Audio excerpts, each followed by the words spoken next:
And good morning to our viewers in the United States and around the world. I'm Carol Costello. Thank you so much for joining me. We start with breaking news out of Ukraine. In what marks a major escalation in the ongoing crisis, CNN has now learned that Ukraine's military did fire ballistic missiles at rebels. CNN Pentagon correspondent Barbara Starr is live in Washington. CNN military analyst Major General Spider Marks is on the phone. Nick Payton Walsh, our senior international correspondent, will be live for us in Ukraine in just a moment. But Barbara, I want to start with you. You found out this information. Tell us more. Good morning, Carol. 3 U.S. officials confirmed to me a short time ago that U.S. intelligence over the last 48 hours has monitored the firing of several short-range ballistic missiles from territory controlled by Ukraine government forces into areas controlled by the pro-Russian separatists. Now, this would be a significant escalation. Short-range ballistic missiles. These are missiles that go perhaps 50 miles, but have warheads of up to 1,000 pounds. We are talking maximum lethality. We are talking a weapon that can kill dozens of people at a time, potentially when it hits. We do not have the exact launch point. We don't have the exact impact point. In fact, the U.S. is holding this information right now fairly tightly, officials say, because they're in an awkward position. These are, the so-called good guys firing these ballistic missiles. Ukraine government forces. No reaction from Kiev yet, no reaction from Moscow. The U.S. it's not even entirely clear right now that the U.S. is going to ask Kiev to not fire these weapons again because they're saying, that the Ukrainian government has a right to defend itself. But make no mistake, this is a military escalation on this battlefield at a time when everybody outside of Ukraine or Russia at least wants to see it ratchet back. They want to get those observers and inspectors to the crash site of MH17, and it looks now like the fighting is only escalating with now today this additional information that short-range ballistic missiles, 1,000-pound warheads, have been fired. Carol? All right, so General Marks, just a short time ago, I spoke to the lead investigator. He said he talked to the Ukrainian people, the Ukrainian government. They assured him it would be safe to get to that crash site, and now we hear this.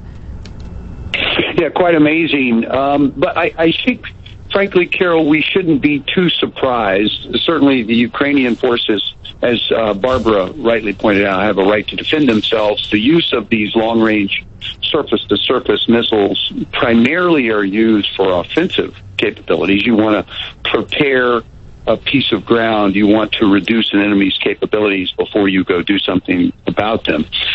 Where they were shooting from and what their targets were, the United States intelligence community certainly knows. They know the answers to these questions, and I'm certain that these rockets were completely out of harm's way from where the crash site is located and how they're trying to work through that situation. But it certainly complicates it. But again, Kiev has the authority and has the right. The problem, Carol, also is that these are not necessarily very precise weapon systems. So I would hope that they would be using these against targets where Russian separatists, where the Ukrainian government felt like they had a right to engage to try to reduce an enemy force, as opposed to the collateral damage concerns that we would all have for citizens in that part of Ukraine. Okay, Nick Payton Walsh, we have him now. He's in Donetsk, in Ukraine rather. So Nick, are you hearing anything about this on the ground from where you are?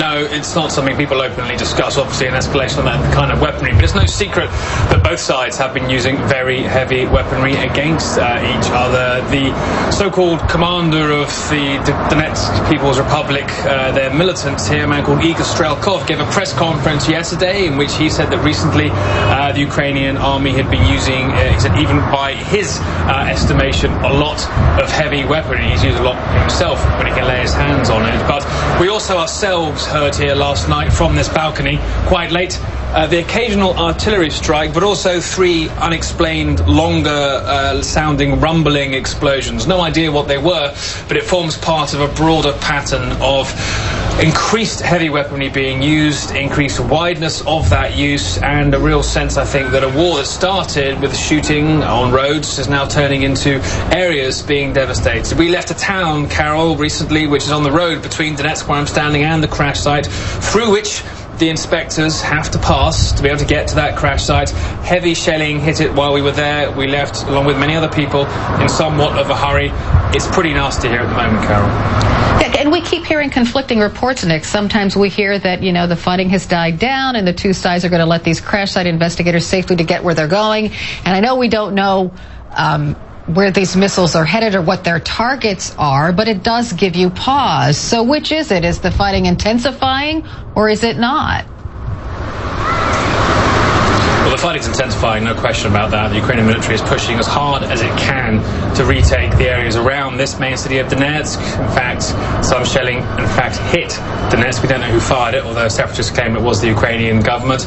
And also, yes, it's so hard to predict when a road, for example, feels safe an hour earlier. It can, an hour later, become deadly. That's the nature of conflict, where people are allowed to pass for certain periods of time and the fighting picks back up again. We saw that ourselves, Shakhtarsk, that key town, quiet for a little while, and then suddenly absolutely a place you do not want to be.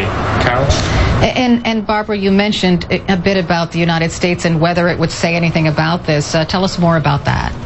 Well, you know, the U.S. has been fairly quick to release satellite imagery, of course, that we've all seen over the last several days of what it believes to be Russian military artillery and other weapons firing from the Russian side of the border into Ukraine, showing the damage that it believes those weapons are causing. So I asked the question, will we see the satellite imagery of the Ukrainians firing against the separatists? That may be a very tricky political question for the U.S. intelligence community today, because if they have the imagery, then they're sort of in the position of showing the damage that the Ukraine government, which the U.S. supports, is causing.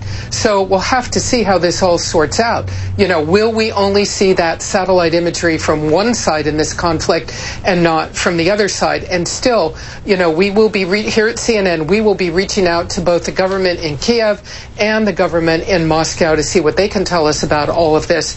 Right now, what we have are U.S. officials saying they monitored these missile firings, and they say they have the intelligence to prove it. We just haven't seen it. Carol? All right. Barbara Starr, Nick Payton-Walsh, General Spider Marks, thanks to all of you. I appreciate it. And also thanks to our international viewers. Yes, so you have been watching CNN USA, our sister network. You are now